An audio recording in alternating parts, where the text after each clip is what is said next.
Hi, I'm Nicola Cairncross. Hi, hello, hey, hi. I'm going to talk to you about success.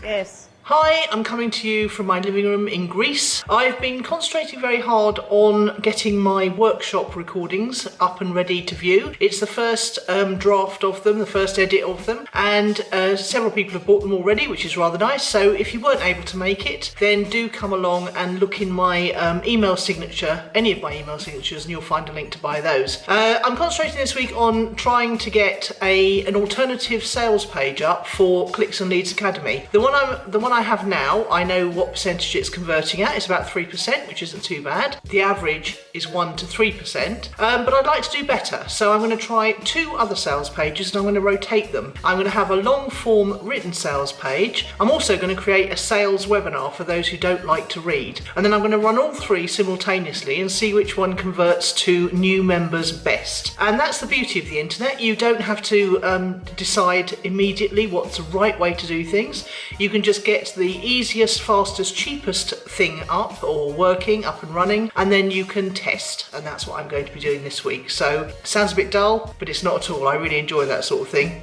In other news, I can't recommend the new series on BBC One called Hard Sun enough. It's written by the bloke who wrote Luther, so if you like Luther, you'll love this. It's a combination detective series, and there's a little bit of sci-fi thrown in because the world's coming to an end in 5 years' time, and it makes people start to behave very, very strangely. Fantastic acting, fantastic locations, the music's creepy but not too scary for those of us who don't like horrors, and it's just absolutely brilliant all round. Can't recommend it highly enough. So let's get on with the show, shall we?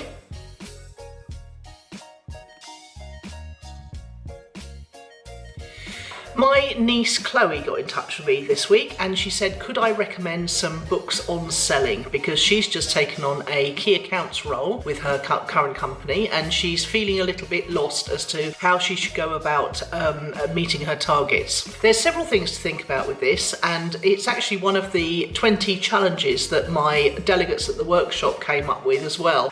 One of them said, I can't get over the fact that I feel that selling and marketing is not a good thing. It's actually a bad thing, and it's something I shouldn't be doing to people. The first thing you've got to get over yourself about is that you are not doing anything to people, and that people will not buy anything that they don't want to buy. They will not buy anything that they need to buy most of the time, but they are much more likely to buy things they want to buy. But the thing that you have to remember is that selling is just the art of taking people from one place to a better place.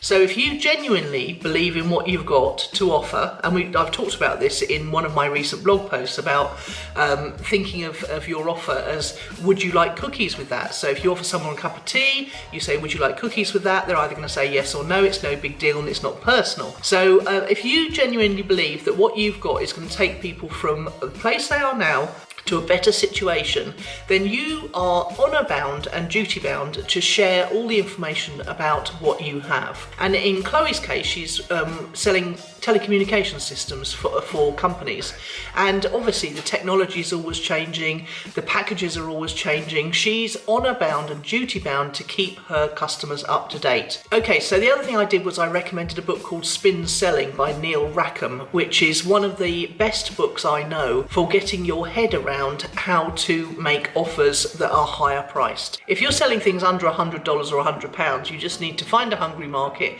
find out what their pleasure, pain or passion is, and then make the offer to them in lots of different ways so they can buy on the spot. When you're selling higher ticket items, as Chloe is, then you need to be able to sell in a different way. It's not just a bish bosh bash, here it is, do you want it or what? Or the Salford close, as Chris Barrow used to call it. You have to be a lot more subtle, and you have to be a lot more long-term in your thinking with finding and nurturing your potential future customers, or even indeed nurturing your existing customers so they buy from you again and again. Spin Selling is probably the best book on this topic I've ever come across. If you're running a sales team, I would strongly recommend you buy a book called Predictable Revenue, which is by the guy who took Salesforce from a small software company to the giant it is today. So, when Chloe gets promoted, that'll be the book I'll be recommending to her. Also, Traction's very good. I mentioned Traction quite a lot. It's an all-round how to run a business very well book. But no, Spin Selling and Predictable Revenue are my best recommendations at the moment. There is one more by a coach. I'll have to look it up now and come back to you. Okay, but the main thing you've got to do is get your head sorted about the whole selling concept, selling and marketing. It is not evil, it's educating people about something that may move them from where they are now to a better place, whether that's emotionally, financially, physically, or whatever. And it would work for, thinking about it like this, works for real estate agents, it works for people who are looking for a new car, it works for all kinds of products and services. It's a switch you make in your head. It happened to me when I read a book called Think and Grow Rich by Napoleon Hill.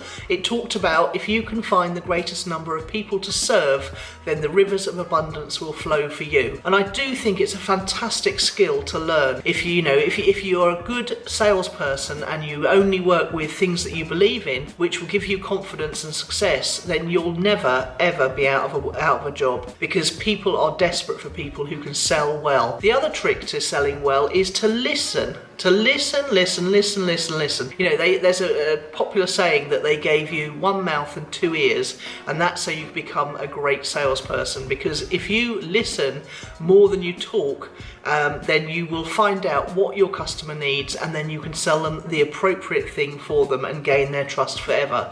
Better to have a customer for life than constantly be looking for new ones. So that's what I've got to say today about marketing and selling being evil. It's not. Go for it. I hope that helps.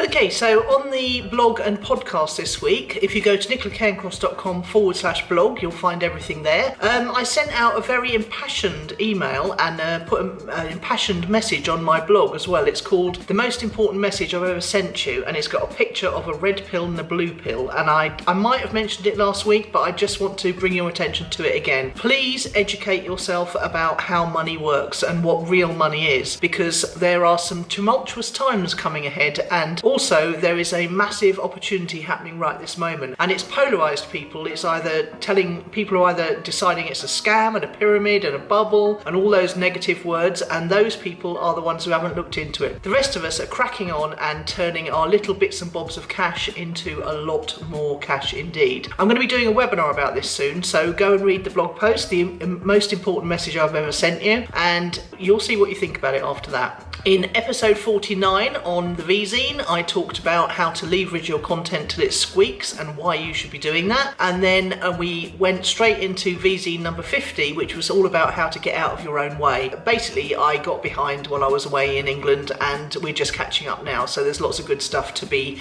watched, read, or listened to. And how to get out of your own way is all about, it's actually one of the challenges that one of my workshops delegates brought up. He said he overthinks everything and he gets in his own way. So that was me talking specifically to him, but to anyone else who does the same thing, on episode 50 of the Vzine. And on Own It the Podcast, that you can get to at ownitthepodcast.com or on nicolacairncross.com/blog, you'll see that episode 163 is all about our 2018 goals, plans and intentions. I startled Judith rather by not only being quite economic with my words on this one, and she expected me to bang on for about 15 minutes, but I didn't. It took me about, not even 2 minutes, I don't think. But she's not finished making her goals, plans and intentions for 2018. You can hear all about it, how we went about this in our different respective ways, as always. And I haven't finished yet. I'm going to come back and do some more, because I've come across Yarrow Starrocks asked some really good questions in one of his recent emails. So I'm going to go back and answer that. I just think it's a really good time of year to get really focused on what you want your next year to be about, so that that every time an opportunity comes along that doesn't fit with that, you're able to say no thank you or yes thank you. And one of the things I've said yes to is speaking at the International Coach Federation conference in May. So I'll be back in the UK in May, and I'll be talking a bit more about that when the tickets go on sale. So watch out for that. As always, you can let me know what you think by commenting below on YouTube or Facebook, and above if you're on the blog. That's it for this week. So I hope you've enjoyed this week's Vzine, and I'll speak to you next week. Bye.